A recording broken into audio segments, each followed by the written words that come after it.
What's up, YouTube? I'm just doing a quick video on replacing my chain and sprockets.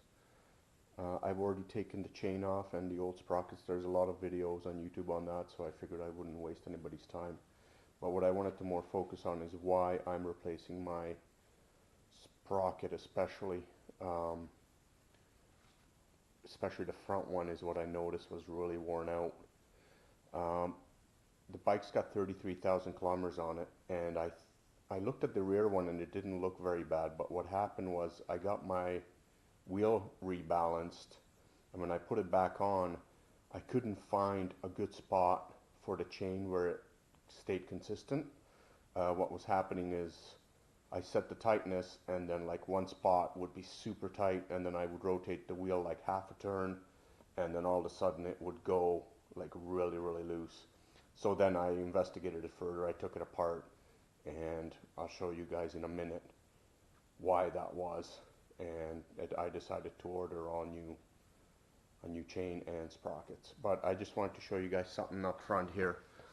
For my front sprocket, I got the screw off right now, the bolt that's holding it in, but that doesn't matter. What I wanted to really show you is I didn't see this when the chain was on, but once I took the chain off, this play, I noticed, I was like, oh my god. And also, even with the bolt on, it had quite a bit of side play, just like that, even with that bolt on. And the bolt was tight, so basically this is just all wear after, you know, so many kilometers. And I couldn't tell that with the chain on. So I'm glad that I actually went that step further and got my new stuff. I'll show you guys. The chain I got is EK chain. It is an X525 SRX2, which is an X-ring chain. It's a nice looking chain. I'm gonna try it, see if it's should be fine. Basically, I just went for reviews and price point. It got really good reviews and the price was really good. One thing I found is a 108 link chain was $60 more expensive than the 110 link one, so I just ordered the 110 and then took 2 links off. For the sprockets, I went with the JT. I'm gonna try a 15 for the front. You know, it's $25, so I figured if I don't like it or I'm having issues with, you know, speedometer too much, whatever, I'll just go back to the 16. It's just a $25 trial, basically. And then for the rear, I just got the JT 46 tooth steel sprocket. So I'm going to be installing those tonight, and hopefully they work out good. Oh, one more thing I wanted to say about this chain is, hang on one second.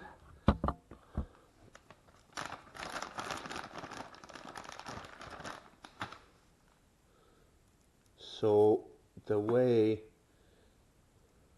the master link works on this is it actually has a threaded part. I don't know if the video can pick it up, but it's threaded on the end, and this plate gets squeezed onto the shiny part, and that's what locks it in place. So you don't need any special tools. Basically, you get these threaders, they're nuts or whatever you want to call them, and you thread them on to the master link, and you basically squeeze this plate into place. There's videos on YouTube of one person I know for particular that has one of these, and he didn't have any issues with it. So I'm gonna try it. Hopefully it works just fine. I saved the extra 2 links, so just in case if I do have to go back to the other style or whatever, but I'm gonna try this, see how it works, and I'll let you guys know. Okay, well, thanks guys, and if you got any questions, comments, just leave them below. Thanks.